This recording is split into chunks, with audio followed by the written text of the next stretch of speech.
Incredible fans, incredible pictures, incredible music. That brings us to the end of today's Verified Live. Thanks so much for watching. See you at the same time tomorrow.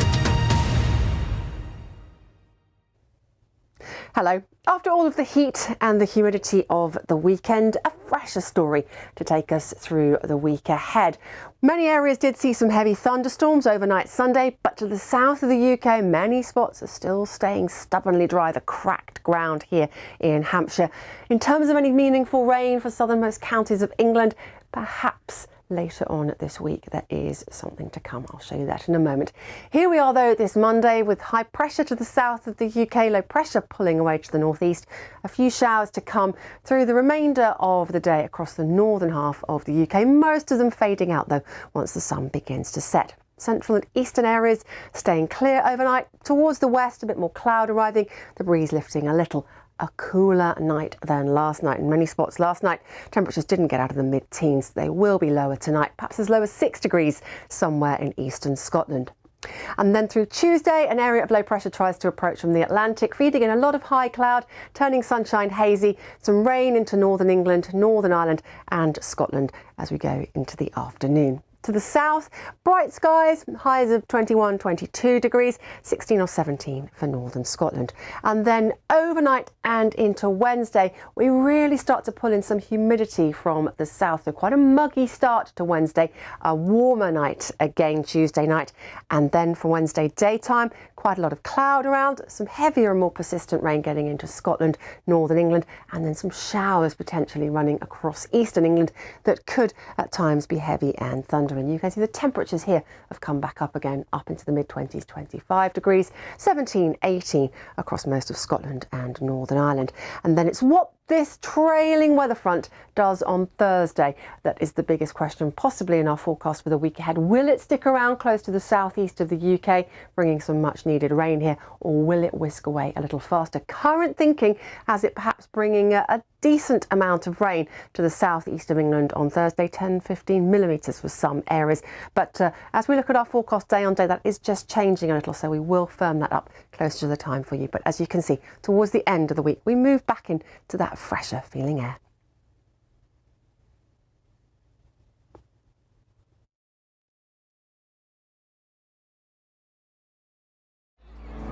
We'll lift everything. Behind every headline, there is a human story.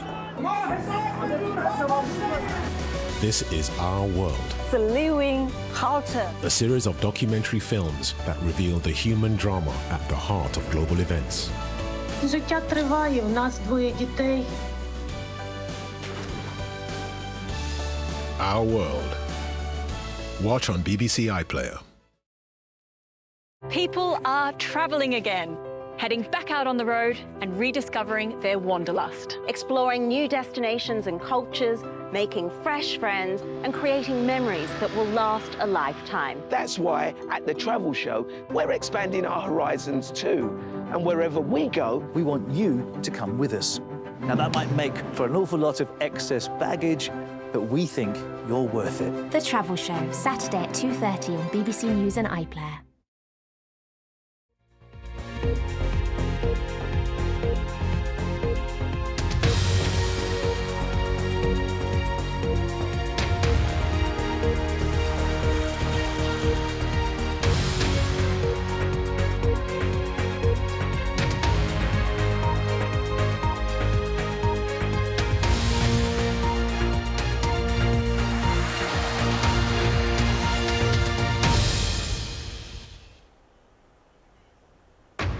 Today at 6, for the first time, we name a major new suspect in the murder of Stephen Lawrence. Stephen was killed 30 years ago. Of the 5 prime suspects, only 2 have been convicted of murder.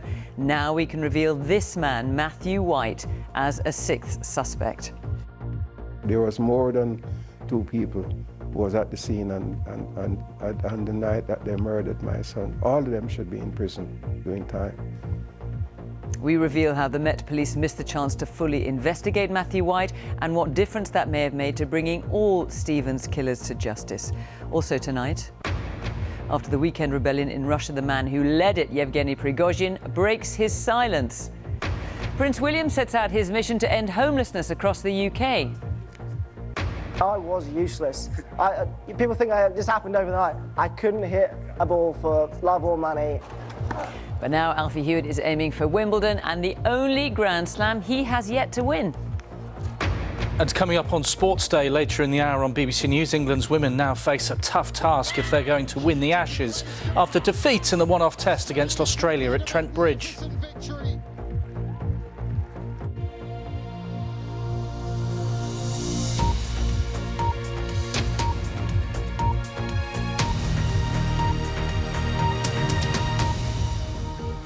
Good evening and welcome to BBC News at 6. The BBC can, for the first time, name a major new suspect in the murder of Stephen Lawrence 30 years on. These 5 prime suspects became widely known after the murder, but the Met Police always maintained there were 6 attackers. Today, the BBC can name Matthew White as the 6th suspect. He died in 2021, aged 50. We'll have more on White in a moment. But first, let's look at the main events of the last 3 decades. It was in April 1993 that Stephen Lawrence was stabbed to death by a gang of young white men in Eltham, southeast London, while waiting for a bus. He was just 18. After police investigations failed to produce results, the family brought a private prosecution in 1996, but no one was convicted. 3 years later, the Macpherson report, which resulted from a public inquiry ordered by the government, found that the Met Police was institutionally racist. After a review of the forensic evidence, David Norris and Gary Dobson, 2 of the prime suspects, were given life sentences for Stephen's murder in 2012. In 2020, Scotland Yard decided to stop investigating the case, with the other 3 suspects, Luke Knight and brothers Neil and James Aycourt, remaining free. Daniel de Simone has spent 2 years going back through the evidence. This is the result of his investigation. It's the most notorious racist murder in British history. 30 years on, we reveal disastrous police failures and identify a key suspect for the first time. Stephen Lawrence was murdered by a gang of young white men in Eltham, South London in April 1993. The Met Police didn't catch the killers. A public inquiry led by Sir William Macpherson said the force was institutionally racist. There were 5 prime suspects. David Norris and Gary Dobson were jailed for the murder a decade ago. Luke Knight and brothers Neil Aycourt and Jamie Aycourt have never been convicted. Stephen's friend Dwayne Brooks survived the attack. He said there were 6 attackers and the lead one had bushy, light brown hair. The prime suspects didn't fit the description. So who was the fair-haired attacker? I've obtained surveillance photos taken by the murder investigation days after Stephen was killed. They show Matthew White with bushy, light brown hair, similar to the e-fits and artist impressions by eyewitnesses. Originally treated as a witness, White knew so much that an independent investigation then told the Met to check if he'd been there during the murder. He was also mentioned in a crucial note from 1993 in a Met database. I've obtained that note, which contained a vital lead buried by the Met. It said Matthew White's stepfather had told a detective his stepson wasn't telling police everything. But the note named the wrong stepfather. White had 2. Clive Driscoll, who caught 2 of Stephen's killers, found the right stepfather 2 decades after he'd tried to speak to police. I said, I'm Detective Chief Inspector Clive Driscoll. I've come to talk to you about Stephen Lawrence murder, to which he said, you're rushing this job, aren't you, officer? He actually said that to me. The stepfather said Matthew White admitted being present during the murder and that White had said that Stephen deserved it. The Macpherson inquiry in 1998 examined how White was handled. Police provided the note naming the wrong stepfather. I found that absolutely shocking, staggering, that wrong information would be fed to the inquiry. I've discovered that in 2000, detectives spoke to a separate witness who saw White shortly after the murder. He said White admitted being there during the attack and playing a leading role in it. Matty run over to them, give him a dig or something, and everyone else run over there and piled in. Dave and Neil started getting silly with a knife, stabbing and cutting him. He was referring to David Norris and Neil Aycourt and said the other 3 prime suspects were also there. If the Met had found White's stepfather, there would have been 2 separate people saying White admitted being present at the scene. Did White have an alibi for the night? I've investigated his statements to police, finding he lied about where he first heard about the attack and who he was with. I'm shocked that you were not in a police force is able to do so much from the time you took over and start looking into this case. These are things that the police force should have been finding and trying to use to try and solve this case. The Met stopped investigating Stephen's murder in 2020. We've come to the view right now that there are no viable lines of inquiry. We've convicted, as you know, 2 people in 2012, but there are still people free. Matthew White died in this bedsit a year later. Our investigation places him at the centre of the case. Was he a witness or a suspect? Based on the evidence, based on what we now know, you would have to consider Matthew White as the fair-haired attacker. Scotland Yard told us Matthew White was arrested and interviewed in 2000 and in 2013, and that prosecutors twice said there wasn't enough evidence to charge. Evidence I've found relating to Matthew White implicates the prime suspects who are still free. I wanted to question 2 of them. Neil Aycourt. Neil, from the BBC. Why did Matthew White say you attacked Stephen Lawrence? Why did Matthew White say he saw you attack Stephen Lawrence? And Jamie Aycourt. Did you attack Stephen Lawrence? Were you part of the group that attacked Stephen Lawrence? Why would Matthew say that? Go away, please. Deputy Assistant Commissioner Matt Ward told us, unfortunately, too many mistakes were made in the initial investigation, and the impact of them continues to be seen. On the 30th anniversary of Stephen's murder, Commissioner Sir Mark Rowley apologised for our failings, and I repeat that apology today. There was more than 2 people who was at the scene and the night that they murdered my son. All of them should be in prison doing time. After so many police failings, will there ever be full justice for Stephen Lawrence? Oh, Daniel's with me now. Daniel, there have been over, 15 investigations, inquiries, inquests into the murder of Stephen Lawrence. And watching your report, one thing that stands out for me, as it clearly did for Neville Lawrence, is why were you able to get to this when the police weren't? I mean, I've asked myself that quite a lot over the last couple of years. I just think just needed to stand back and look at this man was in the case from the start. He was all over the case. And the police at different points just weren't standing back and seeing the whole picture. I think Clive Driscoll, you saw in my report, was investigating Matthew White in 2013, but he then had to retire. That may have been a chance for it to have been really bottomed out by the police then, but it didn't happen. And what response have you had today? We've had a response from various people. Baroness Lawrence, Stephen's mother, has said that the Met's apologies just won't bring her justice. She says that the failure to investigate a murder suspect is just so grave that there should be serious sanctions. And the Mayor of London, Sadiq Khan, who actually oversees the Met Police, has said he's shocked, angry, and he thinks that what we've shown today is another example of kind of institutionally racist failings in the Met. OK, Daniel, thank you. Well, you can watch Daniel's full report on BBC One at 8:30 tonight or on iPlayer now. And Daniel's also written about his investigation, which took 2 years, and what he found in much more detail on our website. That's bbc.co.uk/news. And it's good old-fashioned investigative journalism and well worth a read. The man who led an unprecedented challenge to the authority of President Putin with the rebellion in Russia at the weekend has broken his silence. Yevgeny Prigozhin, the leader of the Wagner group of mercenaries, says it was not his aim to overthrow the government, but he admits shooting down Russian jets in retaliation, he claims, for airstrikes against his soldiers. The Russian president has also spoken today, but did not mention the mutiny at all. Our Russia editor Steve Rosenberg reports from Moscow. After a weekend of high drama, There was no sense of victory in the Russian capital.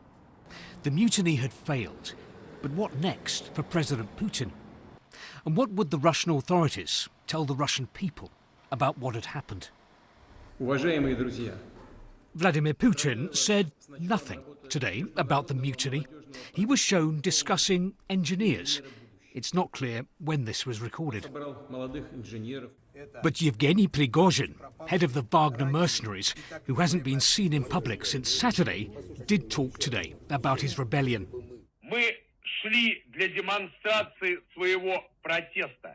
In an audio message, he claimed his fighters hadn't wanted to overthrow Russia's government. It had been a protest, he said, a way of avoiding the destruction of the Wagner group. Russian officials have denounced Mr. Prigozhin as a traitor. But Prime Minister Mikhail Mishustin also blamed the West for what had happened. Russia, he said, had faced a challenge to its stability. We need to rally around the president. State TV was on message. The presenter claims that Russians had united to support Vladimir Putin and denounce treachery.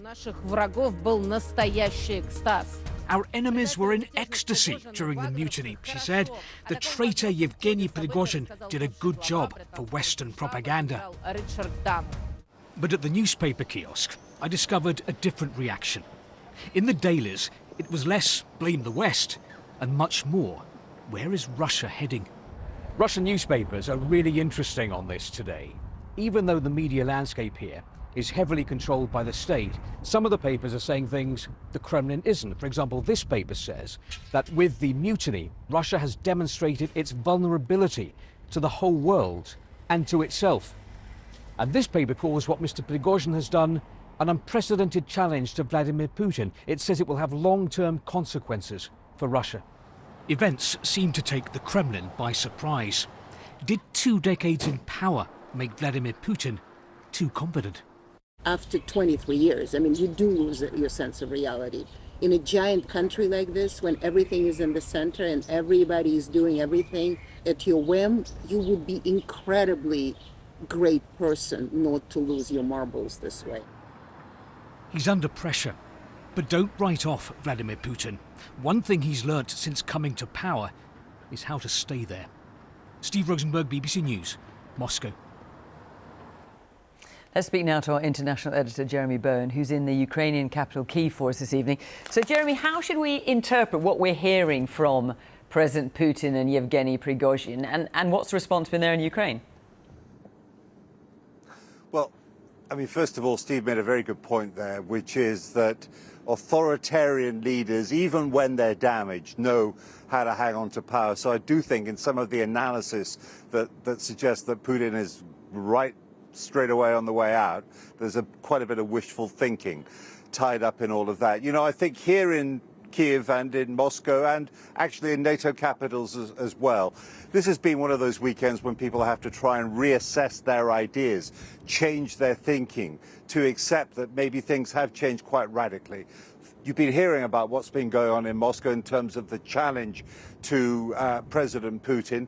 Here in the Ukrainian capital, they're trying to work out how does this play in what really matters to them, which is driving the Russians out. The answer is there is no automatic or immediate transition onto success on the battlefield. The Ukrainians have been making tactical gains, some villages, but they have yet to even try to make those crucial strategic breakthroughs, breaking the Russian zone of occupation in half, which they will need to do to change the course of the war. And as for NATO capitals, NATO leaders, they, I think, are having to assess very strongly what happens in Moscow and how they prepare for it in a time when eventually President Putin goes, because the events of the weekend have shown that when that moment comes, it is going to be difficult, bumpy, and they may well have to deal for quite some time with anger, disruption, disunity, maybe even some kind of civil war inside Russia. Jeremy in Kyiv, thank you. The inquest into the death of Nicola Bully, who went missing while walking her dog along the river near her home in Lancashire, has heard that she drowned. Her disappearance in January sparked a major search in the area and along the coast. Our North of England correspondent Danny Savage reports from the inquest in Preston. When Nicola Bully vanished, it led to many bizarre rumours and theories on social media, which stoked a huge public interest into what had happened to her.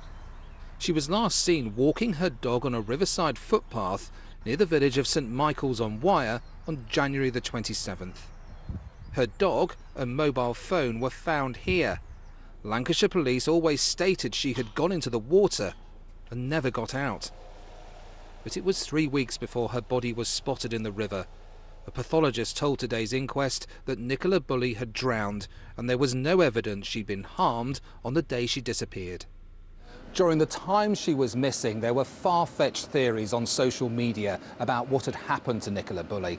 The coroner here today made it clear that he wasn't going to take any notice of those and was only going to hear evidence from reliable sources.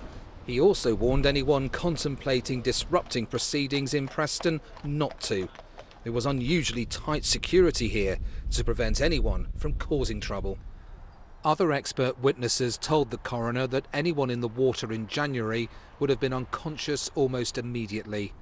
A local woman says she heard what she describes as an inhaling scream at the time.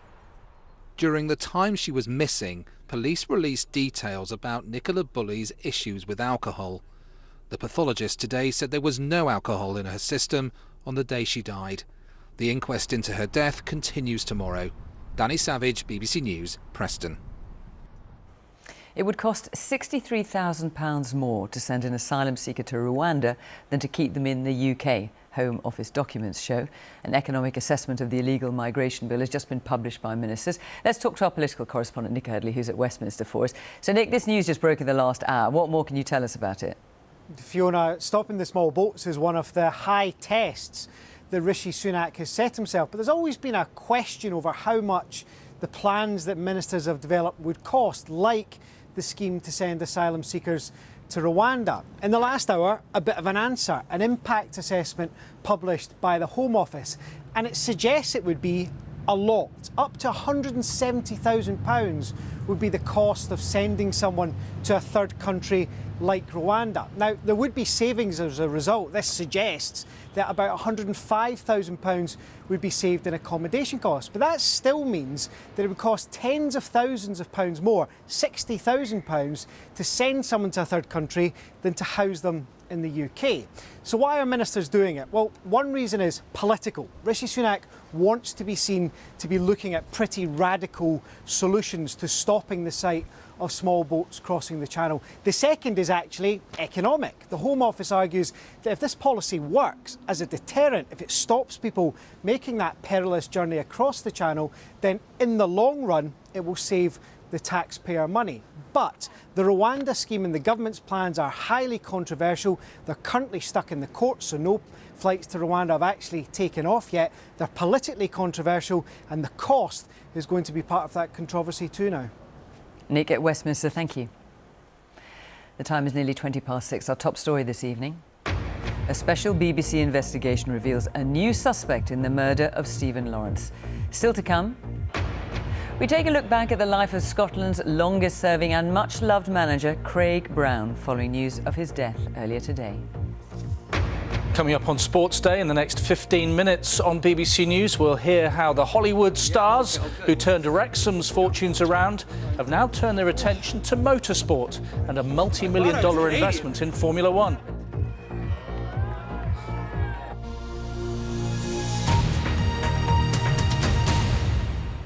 Prince William has unveiled a £3 million project to end homelessness across the UK. He said he was inspired by the example of his mother, Diana, who first took him to a homeless shelter when he was 11. The Homewards initiative will initially focus on 6 locations over the course of 5 years, with the aim of making homelessness rare, brief and unrepeated.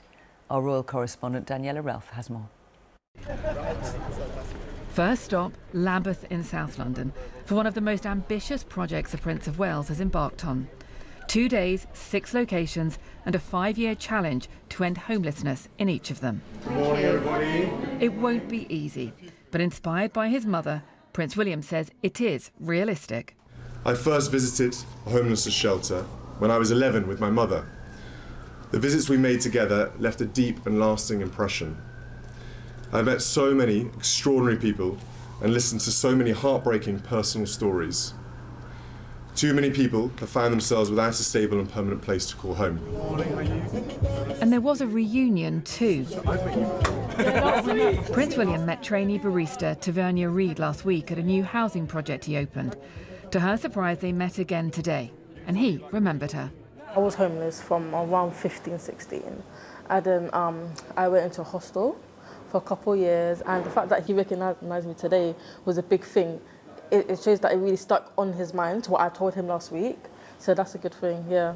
Also in Lambeth to support the Prince's project, Gail Porter, one of the most well-known TV presenters of the 90s. This band's album will be filling a lot of stock. But her fame came to a sudden end. Work dried up, her mental health faltered, and she lost her home. I didn't ask for help and I didn't know what to do, which is why I'm so pleased to be involved in this, because you know, we want to talk to people before they get into the situation that I got into, because you just kind of ignore it. Then I was too proud. What does home mean to you? There is strong support for the project across the homeless sector, but this is a privileged prince getting involved in an often political issue. This is a genuinely held conviction on his behalf, and that, for my mind, is valuable. He could sit back and do nothing about this. Instead, he's showing leadership, and I, for one, am grateful for that. Newport in South Wales and the Bournemouth area will also be part of the Homewards programme, as Prince William searches for solutions to one of society's biggest challenges. Daniela Ralph, BBC News. A woman who lost her husband and son when a submersible imploded near the wreck of the Titanic last week has told the BBC she was supposed to be on board. Christine Daoud said she'd given her place to her 19-year-old son, Suleiman. He died along with his father, Shahzada, and 3 other men. She spoke exclusively to our correspondent, Nomi Iqbal, about the final days and hours before their deaths were confirmed. I think I lost hope when we passed the 96 hours mark. That's when I lost hope. And that's when I even then sent a message to my family on shore. I said, I'm preparing for the worst. That's when I lost hope. But my daughter, for example, she didn't lose hope until the call with the Coast Guard, when they basically informed us that they found debris. That's when she also lost hope. Christine Daoud speaking there. The struggling cinema chain Cineworld has announced plans to file for administration in the UK. In July, shares in the firm will be suspended, with existing shares becoming worthless. The chain, which has 128 sites in the UK and Ireland, says its screens will remain open for business as usual. The much-loved former Scotland manager Craig Brown, who led the national team to Euro 96 and the 1998 World Cup, has died at the age of 82. He was in charge for 70 games and remains the national team's longest-serving manager. Our Scotland sports correspondent Chris McLaughlin looks back on his career. He was the unassuming teacher with the enviable managerial record, a man who led Scotland to tournaments so often it became the norm. Before his days in coaching, a young Craig Brown played for Falkirk and Dundee, but a knee problem forced him from the pitch to the dugout. After 10 seasons as manager of Clyde, he joined the Scotland setup. First as assistant boss in 1986, he was to stay with the national setup until 2001, taking charge for 70 matches. As assistant or boss, he helped Scotland to 4 major tournaments, the last being the World Cup in France in 1998. And Collins equalises for Scotland! He gave Scotland fans memorable nights like this win over England at Wembley in 1999. But he resigned in 2001 after World Cup qualification failure. I would say it's been a wonderful, impossible job. It's polarised, you're brilliant or you're hopeless. The truth is that I'm in between the two, I think. He wasn't finished with management though. He had spells with Preston, Motherwell and Aberdeen, moving to the Pittodrie boardroom in 2013. Latterly, he spent most of his time with his family in Ayrshire, where he says he found real peace. It makes you reflect and it makes you grateful. I mean, there's no one more grateful than I am for the time I've had in football. Craig Brown, who's died at the age of 82. Now, there was a bit of surprise for a kayaker off Bondi Beach in Sydney as a curious humpback whale decided to come along for the ride. Look at that. A record number of whales have already been spotted off the eastern Australian coast this migration season. Some 50,000 are expected to pass through on their way to their Antarctic feeding grounds. In cricket, Australia have beaten England in the Women's Ashes Test at Trent Bridge.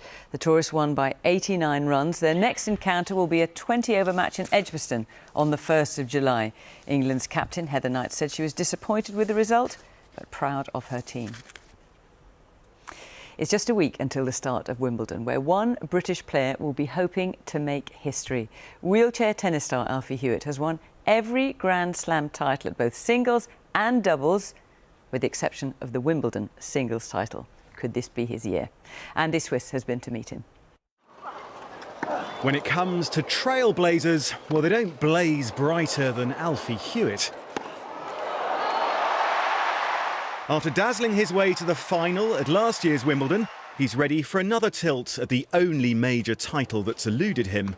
A journey which began when his life changed at the age of just 7. Obviously, it was a difficult period in my life. I'd just been diagnosed with a hip condition at the time, which meant I had to be wheelchair bound, and just being able to play sport brought out that Alfie in me, the competitor in me, and it was just all about playing wheelchair tennis, and I was useless. People think it just happened overnight. I couldn't hit a ball for love or money, but when I look back, yeah, I'm proud of the person I've become. What do you say when your child asks, why me? Hewitt's story has attracted admirers and advertisers. We will always connect you. He's become one of disability sport's biggest stars, and after 3 French Open singles titles, 3 US Opens, and now this year's Australian Open, he has the full set in his sights. What would it mean to win Wimbledon and get that career Grand Slam?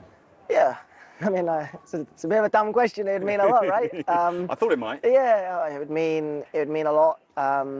Something that I've dreamt of since playing on the grass in 2015 at Wimbledon. I wasn't suited for it. I'm not that big. I haven't got big serve, so I've really had to learn over these years and take a lot of losses. I'm still young, so I'm hoping I've got a few more Wimbledons in front of me, and hopefully one day I can lift that title.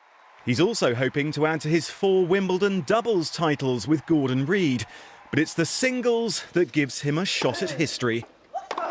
On his sport's greatest stage, it just might be Alfie Hewitt's greatest moment. Andy Swiss, BBC News.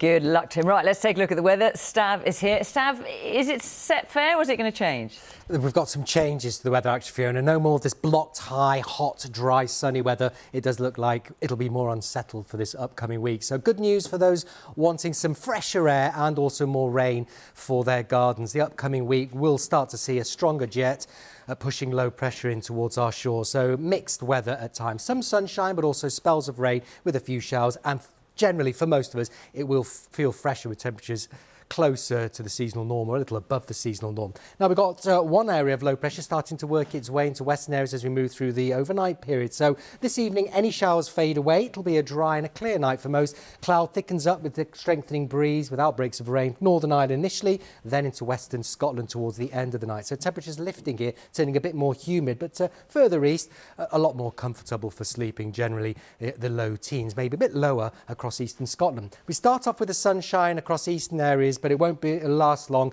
The cloud, the breeze, the rain will push into the northern half of the country. I'd say Birmingham northwards, generally towards the south and the southeast. It should stay dry, but cloud will increase, high cloud, so hazy sunshine across the southeast. It could be up to 22 degrees here, generally the high teens with the rain further north, stronger winds, but it will start to feel a bit more humid. We're in between these weather fronts. It's actually a warm sector of air there, so it'll feel quite warm, quite humid for England and Wales on a Wednesday. We'll start off with some sunshine, but this this weather front moving in off the Atlantic will bring a spell of rain. Some of it could be heavy and thundery as it moves its way eastwards, and a few showers setting off ahead of it, perhaps across east and southeast England. But look at those temperatures. We're back up to the mid-20s, and it'll feel quite humid as well. But cooler air moves in behind that rain band across northern and western areas. And then for the last few days of the week into the weekend, we're in slightly fresher air mass. We could see quite a bit of rain across the southeast on Thursday, but generally sunshine and showers even as we head into the weekend. That's it from me, Fiona. Steph, thanks very much. And that is the BBC News at 6. You can keep up with all the latest developments on the BBC website, as always. From the 6 team, it's goodbye. And the news continues here on BBC One. Now it's time to join our colleagues across the nations and regions for the news where you are. Bye-bye.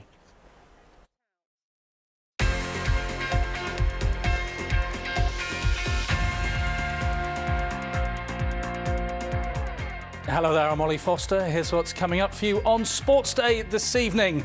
All out by lunch, England's women crumble at Trent Bridge in the first match of their Ashes series. One of Scotland's most successful managers, Craig Brown, has died at the age of 82. We'll hear from one of his players. McElhenney and Reynolds turned around Wrexham's fortunes, but why are the Hollywood pair now venturing into Formula One? Also coming up on Sportsday for you, 1 week before Wimbledon begins, there's been British success at the Eastbourne International. And after 6 months in hospital, we join the British Paralympian George Peasgood as he fights his way back.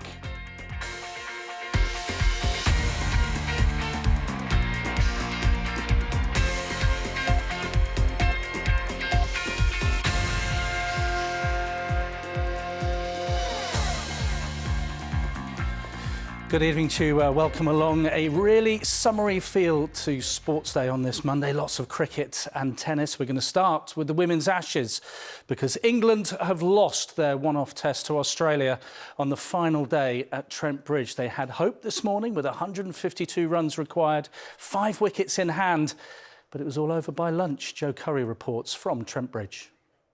Arriving early for what promised to be a scintillating finale to the test. England resuming on 116 for 5, needing another 152 for a memorable victory. I'd like it to go England's way. I've got a feeling it might go Australia's way, but we've got to start, we've got a chance, the sun's going to shine. Hopefully by lunch we'll be all wrapped up. Hopefully we can get Crossy and Denny White out nice and early. This is a fine balance for England. Yes, they need runs, but they also can't afford to lose quick wickets. It's a big ask, but it's not impossible. And of course, this is the Ashes. Anything can happen. England came out fighting. Oh, she's crashed that away. But this followed shortly afterwards. Yeah! Night watcher Kate Cross gone early. Enter Amy Jones. Alongside Danny Wyatt, this was the partnership England fans were resting their hopes on. But those hopes were quickly dashed. Jones out by millimetres. 2 broken fingers, no problem for wicketkeeper Alyssa Healy. The narrowest of margins, but the biggest of blows. Wyatt reached her maiden Test 50 to take England within double figures of their target. The question was, could her teammates keep her in long enough to see the job through? They couldn't. A collapse by the tail end handed Australia victory before lunch. Australia complete a magnificent victory. And assured they got their series off to the perfect start. England now have to win 5 of the 6 white ball matches to guarantee regaining the Ashes. Well, let's head live to Trent Bridge now and speak to Joe. Evening to you, Joe. There she is. Hi there, Joe. Look, they had real belief, didn't they, England this morning, but it just all went very, very wrong. They could not deal with Ashley Gardner. What a performance from her.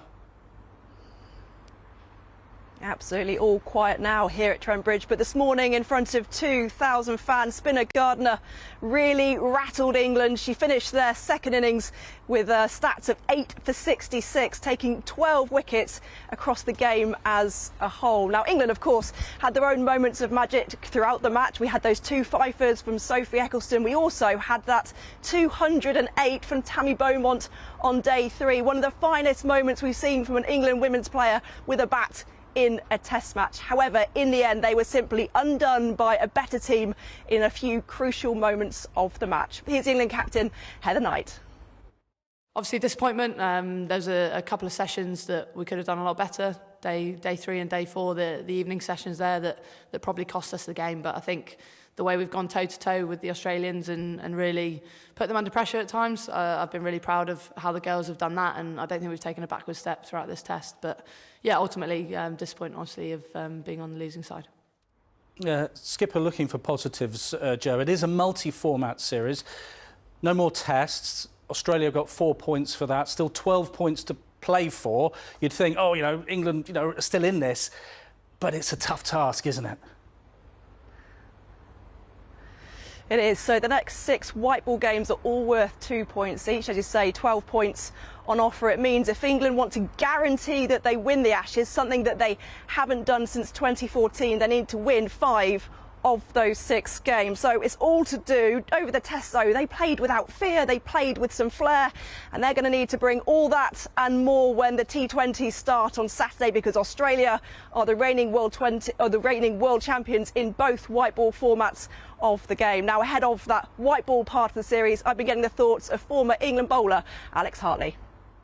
They've got a few days till they meet up as a T20 side before Saturday's game, so they have to take those few days off, they have to reflect and look at where they can get better. But the message from the head coach is all about positivity, it's all about taking the game on, so there's so many positive things to come out of that game. Lauren Filer as well was outstanding, getting Elise Perry twice in a test match. I mean, everybody will be happy with that. So yeah, they have to pick themselves up, and they've got to win 5 out of the 6 white ball games, which will be tough, but take it game by game and moment by moment.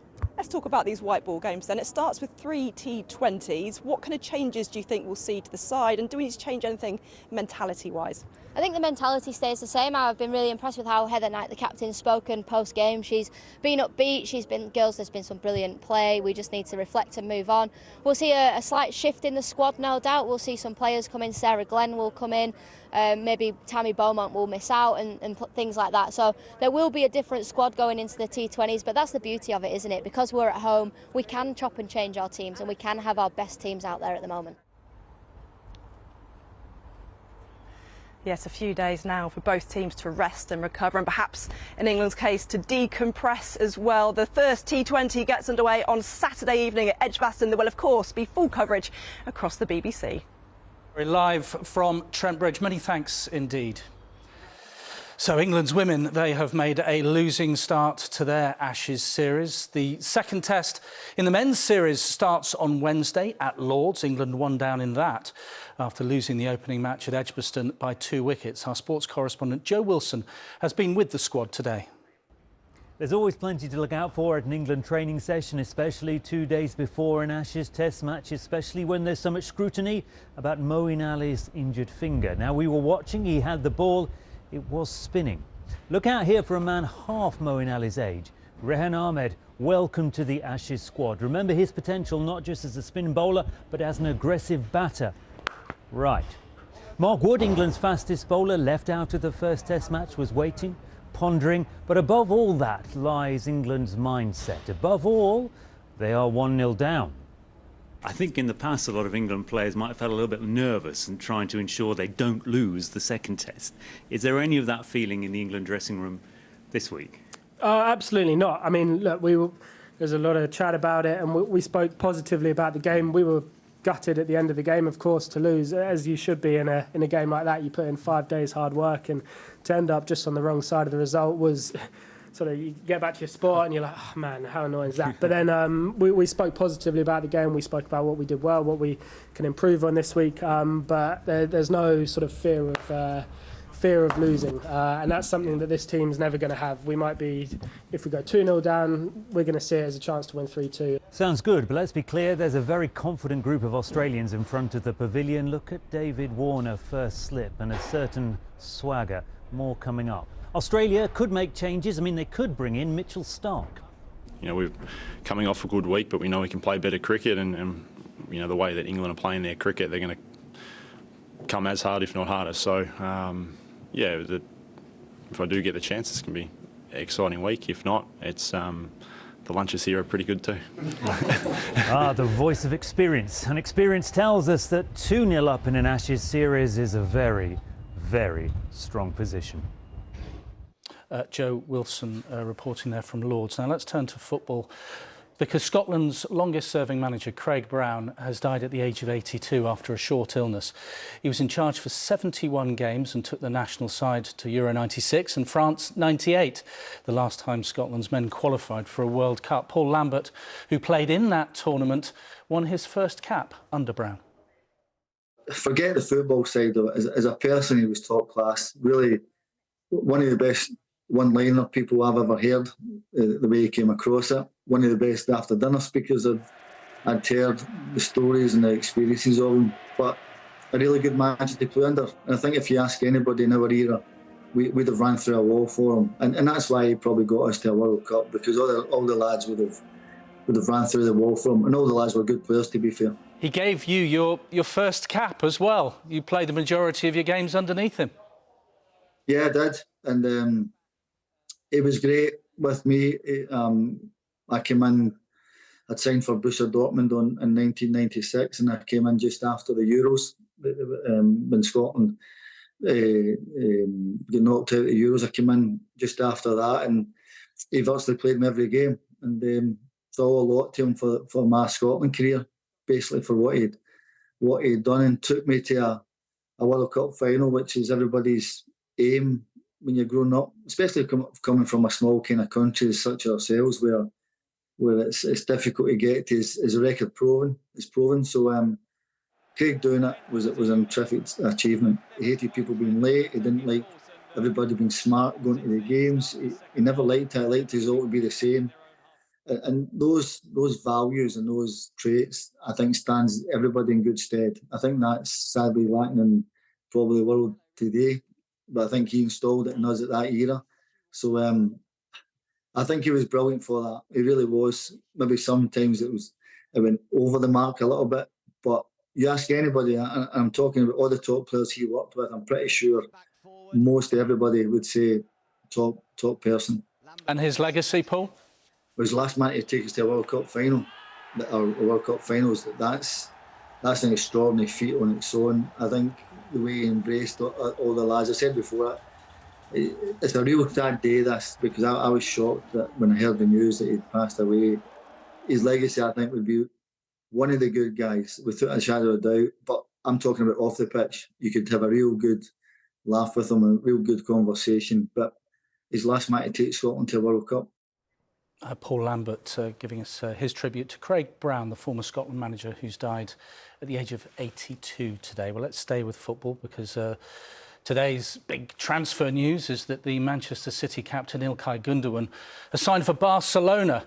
His contract at the treble winners is up at the end of the week, so he goes on a free transfer. Our reporter Ben Croucher can give us some more details on this deal. He goes on a high, Ben.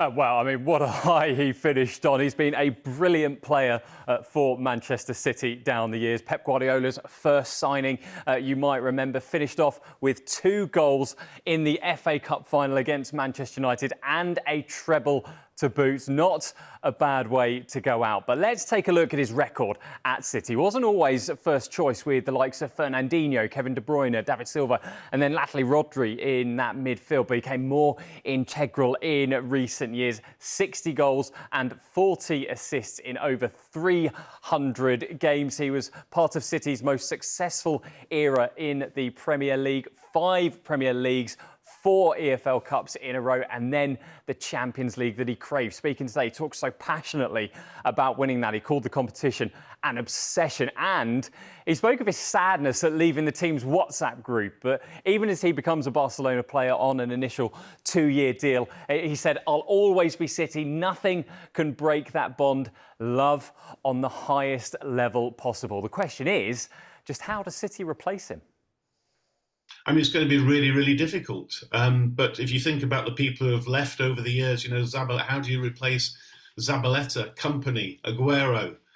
What City have been able to do over the last few seasons is replace players like this. He'll be a huge loss. Will Calvin Phillips step up? Will one of the youngsters come through? Is there another signing sort of on the horizon? Who knows? But City have done a really good job over the last few seasons of rebuilding, bringing new players in, bringing people on. And I suspect they'll have some plans. They will have known this has been on the cards for a while, and I suspect they'll have a plan. So, Ben, Gundogan signs on a free at the end of the week. At the end of the week, there are going to be hundreds of players who are free agents. Yeah, across the Premier League, across the Football League, across Europe. Contracts expire at midnight on Friday. Now, Arsene Wenger, at the end of his time at Arsenal, said that players running down contracts and leaving on frees would become more common because transfer fees are so high. Just look at the sums reportedly being demanded for Harry Kane, who's only got a year left on his contract. Now, for the players, the longer they leave it, the more power they have to demand higher wages. They get nice signing-on fees if clubs aren't shelling out a transfer fee as well. But let's take a look at some of the players who will be free agents come Saturday. Yerry Mina, he's leaving Everton. Fulham reportedly stepping up their interest. Jesse Lingard, one of 6 Forest players leaving on a free. He's been linked with Washington's DC United. Their boss, Wayne Rooney, says there is no interest. Now, on that Manchester United theme, David De Gea is also out of contract. They've offered him a new deal on reduced wages, but he's yet to sign it. Andre Onana, Jordan Pickford, anybody? Now, the France international, Adrien Rabiot, was a United target not that long ago. He could, though, sign a new deal with Juventus on Wednesday. And then we've got Adama Traore, Ollie, at Wolves. Suggestions that he could be the latest player to make a move to the Saudi Pro League. Yeah, a few have. That Saudi Pro League has had a massive impact in recent weeks on the transfer market. It has been absolutely extraordinary. Ever since the Public Investment Fund took control of the 4 major clubs, their ambition now is to become one of the 5 biggest leagues in the world. They have been spending for fun. The latest player to join is the Chelsea defender Kalidou Koulibaly. He's joined Al Hilal for an undisclosed fee. Chelsea will have made a loss on him, so he joins N'Golo Kante, Karim Benzema and Ruben Neves, who's joined Al Hilal for £47 million. There are questions over whether Saudi clubs are distorting the market by paying overinflated transfer fees, but players can earn enormous wages, dwarfing their Premier League earnings. Now, there are reports that Koulibaly's ex-Chelsea teammate Edouard Mendy has agreed a deal with Al Ahly. There's talks of Hakim Ziyech as well. Arsenal's Thomas Partey could join him too. Bernardo Silva, not out of contract at the Etihad Stadium in Manchester City, but it's believed he's been offered £75 million a year. So along with Gundogan, that would create quite the hole for City. But Ollie, with those sums on offer, money talks. And for Saudi Arabia, that money is shouting very, very loudly right now. Certainly is, Ben Croucher. Many thanks indeed. Right, quick look at some of the other football headlines for you today. Luka Modric has been linked with a move to Saudi Arabia as well. But the 5-time Champions League winner has signed a 1-year extension to stay at Real Madrid. It will be the 37-year-old Croatian's 12th season at the club. Former Republic of Ireland striker Robbie Keane is the new head coach at Maccabi Tel Aviv. 42-year-old has signed a 2-year deal with Israel's most successful club, but they haven't won the league since 2020. German side. Now, it's the first day of the Eastbourne International, and 1 week before the start of Wimbledon, there was a great win for Harriet Dart, the British number 4, knocking out China's Zhang Shui in 3 sets, as Patrick Geary reports. Harriet Dart knows the court is a place of judgment, but the cross-examination has been more searching of late. Why, she is asked, is there only one British woman in the world's top 100? In Dart's case, that's not for the want of trying. Having been 3-love down, she fought back. Zhang Shui would provide a stiff test in a stiffer breeze, but Dart advanced on the summer wind, growing in strength as the set wore on. She won it and soon gained control of the second too. Dart is 142nd in the world, but is, she believes, heading in the right direction. Shui was being bypassed, Eastbourne was being spoiled, and Dart was serving for the match against a woman ranked more than 100 places above her. But then came the hitch. Shui sorry, but not sorry, because the luck from the net helped her drag the set into a tiebreak, where she finally found her bearings. For Dart, the opportunity was lost, but the match wasn't. Into the third, and Dart used her racket more productively, forcing 2 breaks and restoring her earlier momentum. A show of heart from Dart that earned her the space to close the match out. The life of a touring tennis player requires resilience as much as brilliance. And even in tricky conditions, Harriet Dart was never blown off course. That was quite a roller coaster. You know, I wasn't just playing my opponent, but I was playing myself as well at times, which was a disaster. But yeah, the conditions were really tough. I mean, the wind was going everywhere.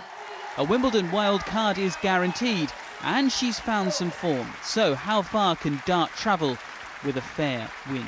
Patrick Geary, BBC News. Now, Great Britain's Alfie Hewitt has won every Grand Slam title in wheelchair tennis except the singles at Wimbledon. He was runner-up there last year, and after winning the Australian Open for the first time in January, he told our sports correspondent Andy Swiss that he's going to be giving it everything at the All England Club to complete the full set of major titles. It would mean a lot. Something that I've dreamt of since playing on the grass in 2015 at Wimbledon, and it would probably be the most proudest Grand Slam, not because it's just Wimbledon and it has that, you know, tradition, privilege, aura about it. It's an incredible event, and that obviously holds a lot of meaning behind it. But I've really had to learn over these years and take a lot of losses, take a lot of tough moments in Wimbledon itself. And I think one day, whether it's this year, next year, a couple of years, you know, I'm still young, so I'm hoping I've got a few more Wimbledons in front of me, and hopefully one day I can lift that title. That I'll be very proud of the actual journey of Wimbledon itself and the development that I would have had to have made to become a champ. You've always been a very eloquent spokesperson for which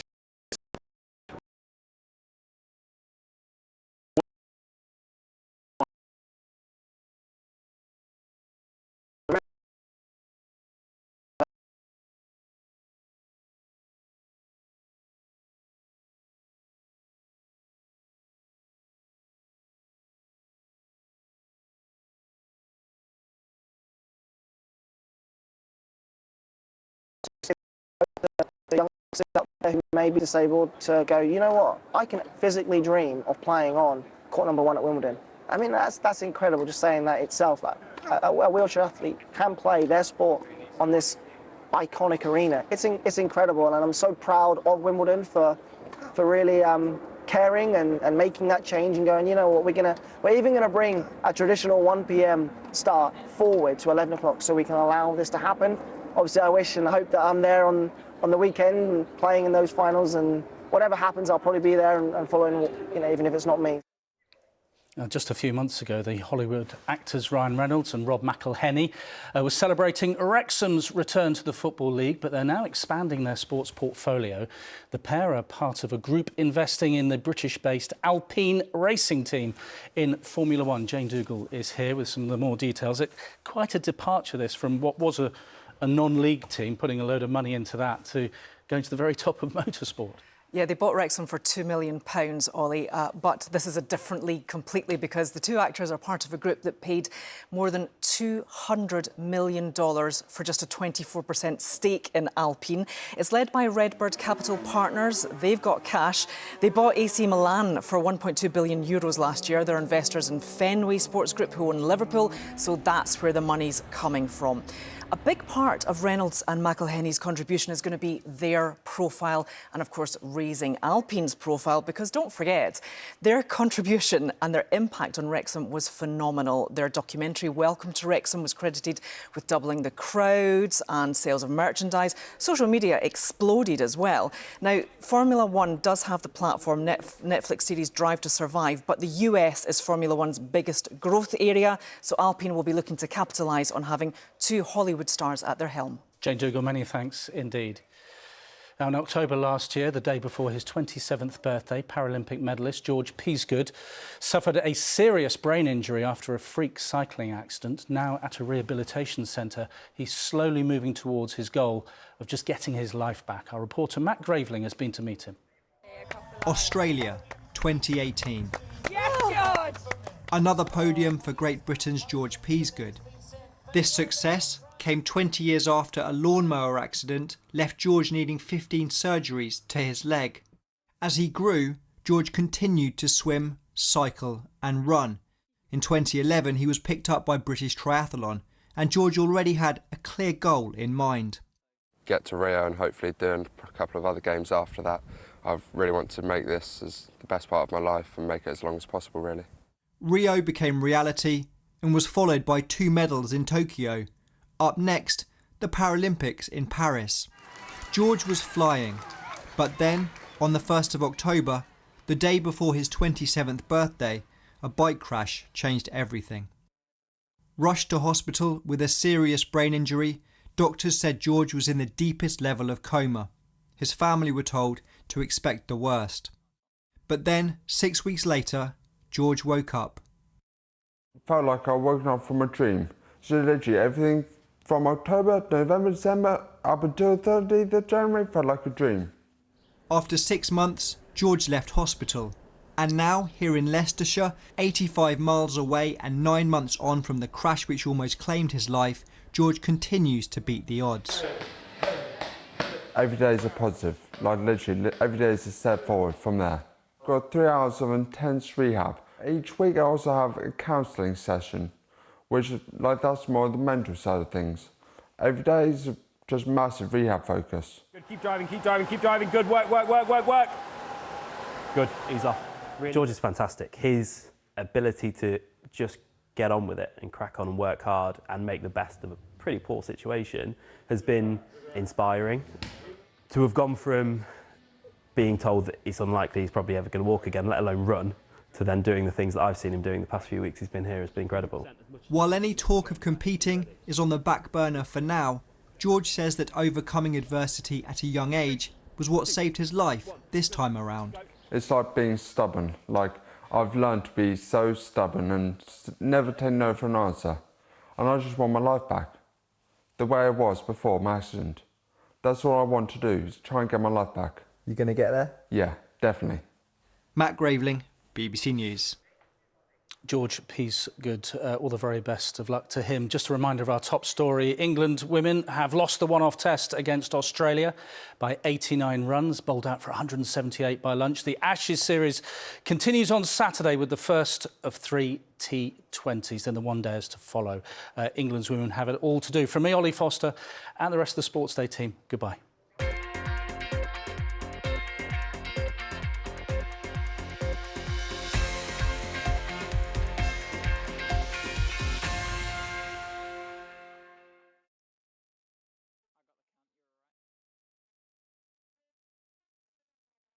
I want to talk to you about the politics of this.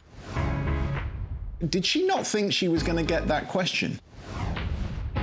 It's important to remember that this is a negotiation.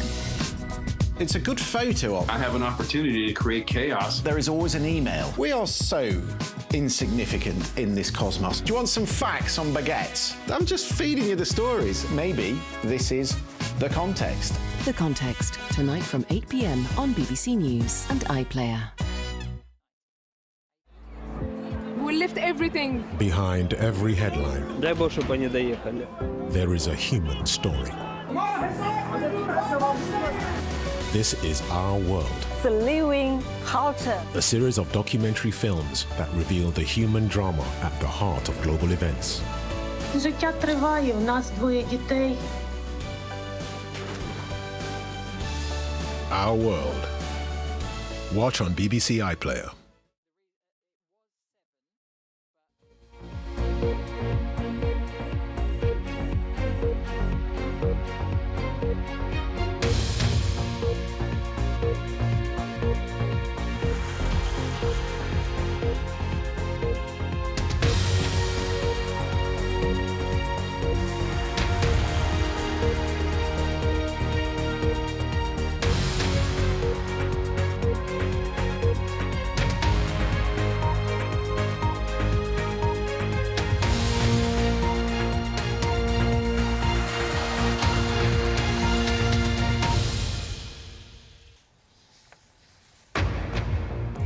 Live from London, this is BBC News. Wagner Group founder Yevgeny Prigozhin insists he did not want to topple Russia's government in his rebellion over the weekend. The UK's most notorious racist murder, the killing of Stephen Lawrence, has never been fully solved, but now a new suspect has been identified in a BBC investigation. In Greece, Conservative Kyriakos Mitsotakis is sworn in for a second term as Prime Minister following a resounding election victory.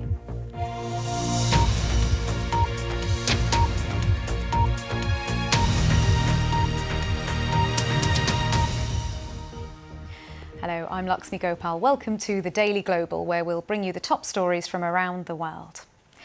The man who led an unprecedented challenge to the authority of President Vladimir Putin with a rebellion in Russia at the weekend has broken his silence.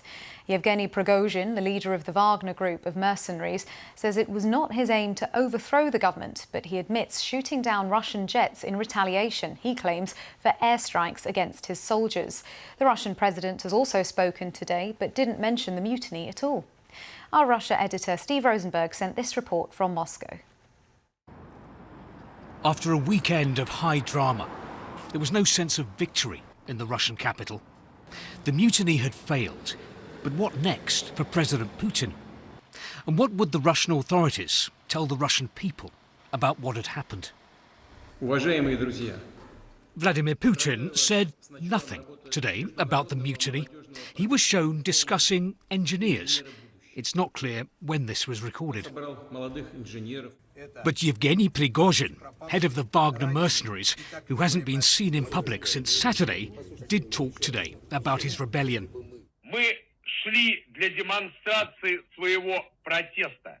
In an audio message, he claimed his fighters hadn't wanted to overthrow Russia's government. It had been a protest, he said, a way of avoiding the destruction of the Wagner group. Russian officials have denounced Mr. Prigozhin as a traitor.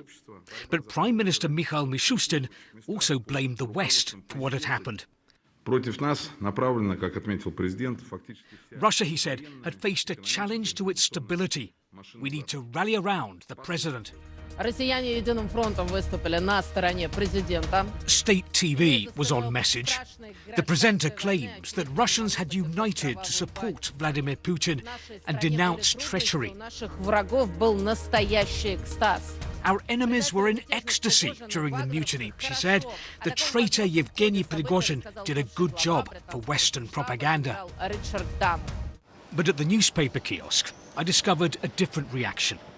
In the dailies, it was less blame the West and much more, where is Russia heading? Russian newspapers are really interesting on this today. Even though the media landscape here is heavily controlled by the state, some of the papers are saying things the Kremlin isn't. For example, this paper says that with the mutiny, Russia has demonstrated its vulnerability to the whole world and to itself. And this paper calls what Mr. Prigozhin has done an unprecedented challenge to Vladimir Putin. It says it will have long-term consequences for Russia. Events seem to take the Kremlin by surprise. Did 2 decades in power make Vladimir Putin too confident? After 23 years, I mean, you do lose your sense of reality. In a giant country like this, when everything is in the center and everybody is doing everything at your whim, you would be incredibly great person not to lose your marbles this way. He's under pressure, but don't write off Vladimir Putin. One thing he's learnt since coming to power is how to stay there. Steve Rosenberg, BBC News, Moscow. The BBC's international editor Jeremy Bowen gave us this update from Kyiv. The Ukrainian offensive is still at the probing stage, they say. They have captured some villages, and while that is, of course, significant, they haven't had the kind of strategic breakthroughs, nor have they actually tried to achieve them yet, which would change the course of the war. I think they will be listening to what Mr. Prigozhin has been saying, and with a certain amount of pinches of salt or mirth, because he's presenting himself and his organization in a highly reasonable way, as he might try to say, saying it was a masterclass in restraint, in military professionalism. And there is a question mark on the battlefield as to how the Russians will manage without the fighters from the Wagner group, because while they were very ruthless, they were also at times militarily effective, and he says Prigozhin says they were the best trained people on the battlefield at all, which is, I think, not true. But the point is they did deliver a victory to the Russians, and without them, the Russian army might lose whatever limited capacity it still has for maneuver or counterattack. And while Mr. Prigozhin has said that this isn't about toppling the Kremlin at all, it has been viewed as a weakening of Putin's power. How is it being viewed there in Ukraine? I think that